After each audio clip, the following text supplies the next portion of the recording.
सुप्रभात विद्यार्थियों।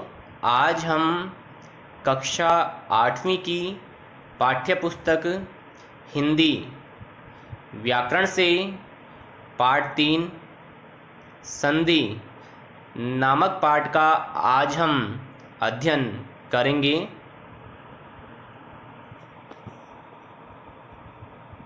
आइए विद्यार्थियों, संधि के विषय में हम अध्ययन करते हैं। संधि की परिभाषा, जैसे कि आपकी पाठ्य पुस्तक में संधि की परिभाषा दी गई है, अन्य पुस्तकों में भी यह परिभाषा दी गई है। दो वर्णों के मेल से उत्पन्न विकार को संधि कहते हैं। विकार अर्थात परिवर्तन से है। जैसे कि मैंने एग्जाम्पल के माध्यम से यहाँ पे दिखाया है, परिभाषा के अनुसार दो वर्णों के मेल से उत्पन्न विकार को संधि कहते हैं। नीचे उदाहरण पे मैंने दो वर्णों का मेल किया है, जैसे का प्लस ग।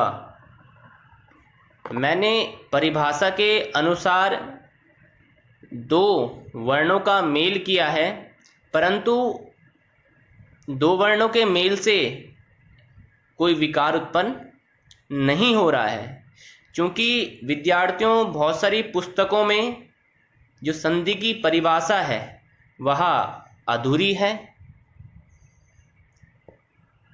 अधूरी परिभाषा दी जाती है। जो यह संधि की पूरी परिभाषा है, जैसे कि मैंने नीचे परिभाषा लिखी है, किन्हीं दो शब्दों के दो वर्णों के मेल से उत्पन्न विकार को संधि कहते हैं। किन्हीं दो शब्दों के दो वर्णों के मेल से उत्पन्न विकार को संधि कहते हैं। आइए समझते हैं उदाहरण के माध्यम से, कैसे जो है दो शब्दों के दो वर्णों के मेल से जो उत्पन्न विकार अर्थात परिवर्तन से है, उसे हम संधि कहते हैं। जैसे कि दो शब्द हैं, एक शब्द का अंतिम वर्ण और दूसरे शब्द का प्रथम वर्ण का अगर हम मेल करते हैं, जैसे मैंने यहाँ पर एग्जाम्पल के माध्यम से बताया है। यहाँ पर हिमालय शब्द है। हिमालय शब्द को हमने दो शब्दों में बांटा है, हिम प्लस आले।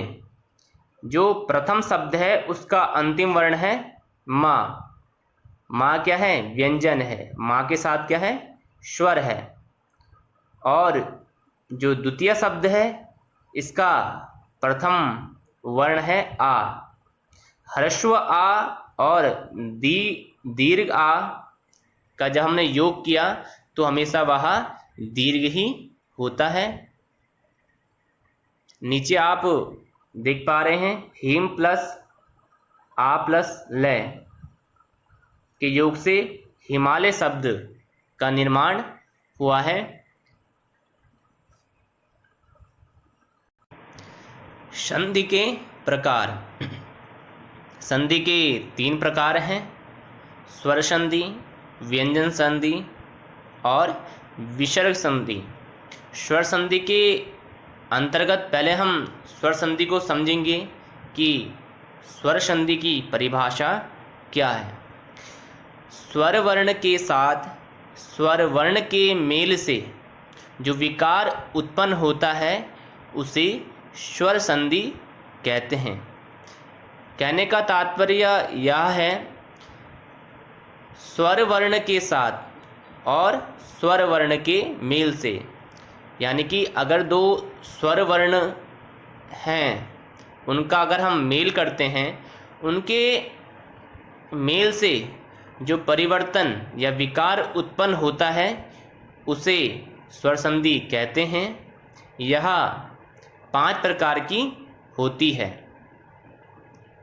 पहला प्रकार है दीर्घ स्वर संधि, दूसरा गुण स्वर संधि, तीसरा वृद्धि स्वर संधि, चौथा यण स्वर संधि, पांचवा अयादि स्वर संधि। तो विद्यार्थियों, आज की इस वीडियो में हम दीर्घ स्वर संधि के विषय में हम अध्ययन करेंगे। दीर्घ स्वर संधि की परिभाषा: यदि किसी लघु या दीर्घ सजातीय वर्ण का मेल किसी लघु या दीर्घ सजातीय वर्ण से होता है तो उत्पन्न विकार दीर्घ स्वर होता है, उसे दीर्घ स्वर संधि कहते हैं। विद्यार्थियों, इस परिभाषा में बताया गया है यदि किसी लघु या दीर्घ सजातीय वर्ण, जैसे यहाँ पे मैंने उदाहरण पे लिखा है सजातीय वर्ण, यानी कि ह्रस्व आ और दीर्घ आ आपस में क्या है, ये सजातीय वर्ण है। ह्रस्व ई और दीर्घ ई आपस में सजातीय वर्ण है। ह्रस्व उ और दीर्घ उ यह आपस में क्या है, सजातीय वर्ण है। लघु या दीर्घ सजातीय वर्ण से होता है, यानी कि ह्रस्व आ का और दीर्घ आ का मेल होता है, तो इन दोनों स्वर से उत्पन्न जो विकार होगा, जो परिवर्तन होगा शब्द में, वह हमेशा दीर्घ ही होगा। जैसे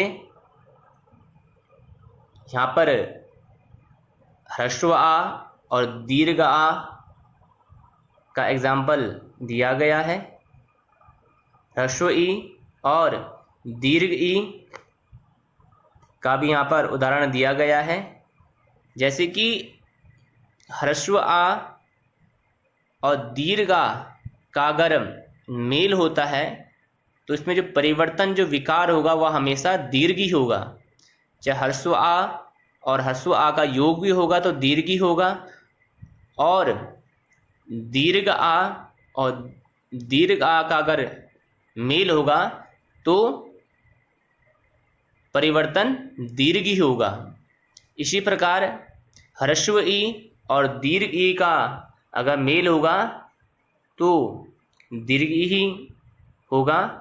इसी प्रकार ह्रस्व ई और दीर्घ ई का अगर मेल होगा तो उसे उत्पन्न जो विकार होगा वह दीर्घ ही होगा। जैसे नीचे शब्द है परम प्लस आत्मा, जैसे कि हमने ऊपर परिभाषा में अध्ययन किया था, प्रथम शब्द का अंतिम वर्ण और द्वितीय शब्द का प्रथम वर्ण।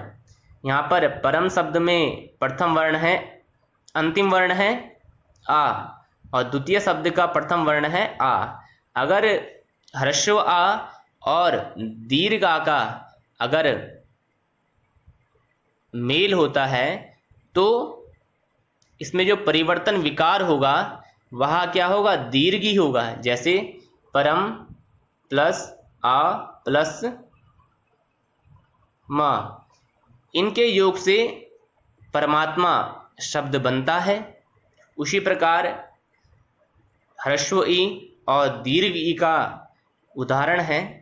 यहाँ पर शब्द है हरि, प्रथम शब्द है, द्वितीय शब्द है ईश। प्रथम शब्द का अंतिम वर्ण है ई और द्वितीय शब्द का प्रथम वर्ण है दीर्घ ई।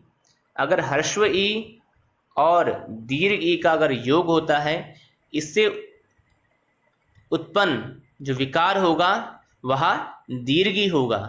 नीचे जैसे एग्जाम्पल में बताया है, हर प्लस ई प्लस श, इनके योग से यह हरि शब्द बनता है। दीर्घ स्वर संधि में चाहे वह ह्रस्व स्वर हो या दीर्घ स्वर हो, आपस में जब इनका मेल होगा तो हमेशा जो परिवर्तन, जो विकार होगा वह हमेशा दीर्घ ही होगा, ह्रस्व नहीं होगा।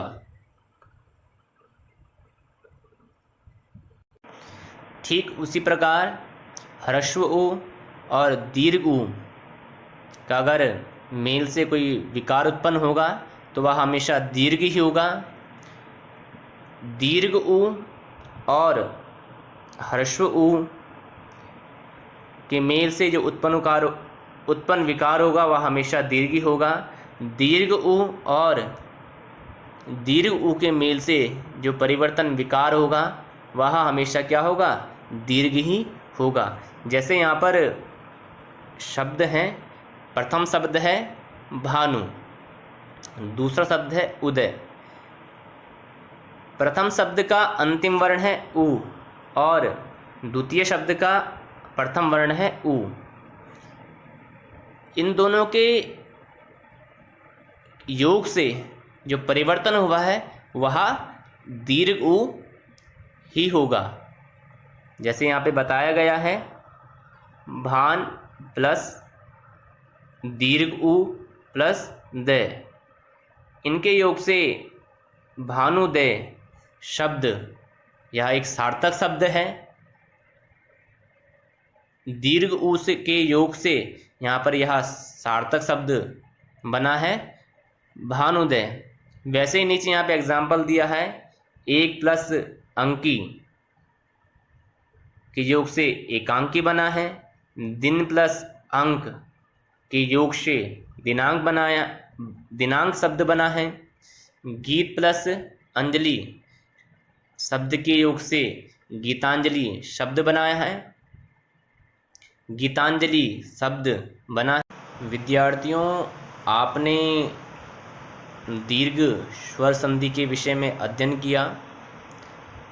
कोई भी सजातीय वर्ण ह्रस्व आ या दीर्घ आ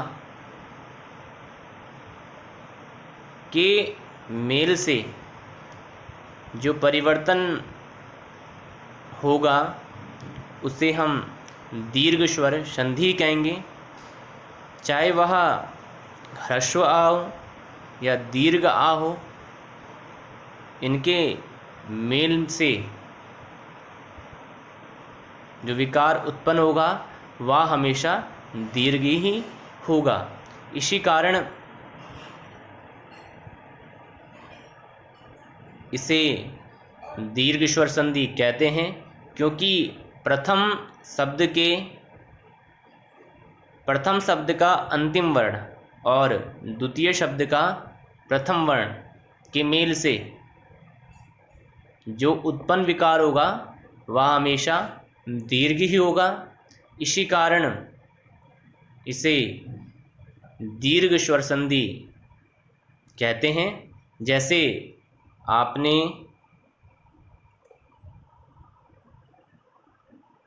इस शब्द में प्रथम शब्द है भानु, द्वितीय शब्द है उदय। प्रथम शब्द का अंतिम वर्ण स्वर वर्ण है उ और द्वितीय शब्द का प्रथम वर्ण है उ। दोनों यहाँ पर ह्रस्व स्वर हैं, ह्रस्व उ हैं। इन दोनों के योग से जो परिवर्तन हुआ है वह दीर्घ उ का हुआ है। नियम के अनुसार जो दीर्घ स्वर संधि का नियम है, चाहे वह ह्रस्व उ हो या दीर्घ उ हो या दीर्घ उ हो चाहे ह्रस्व उ हो, हमेशा इनके मेल से जो परिवर्तन होगा वह हमेशा दीर्घ ही होगा।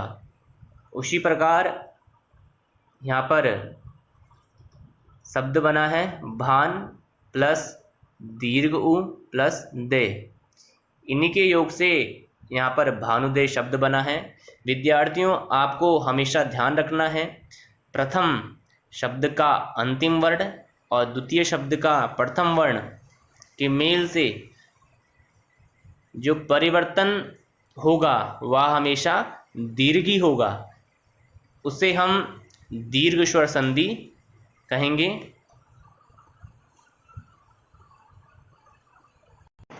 जैसे हमने परमात्मा और हरि शब्द में भी अंतिम वर्ण, परम शब्द में अंतिम वर्ण आ है और द्वितीय शब्द का प्रथम वर्ण आ है। परम शब्द का प्रथम वर्ण अंतिम वर्ण हर्षो आ है और द्वितीय शब्द का प्रथम वर्ण दीर्घ आ है। दोनों के मेल से जो उनका योग होगा वह हमेशा दीर्घ ही होगा। इसी कारण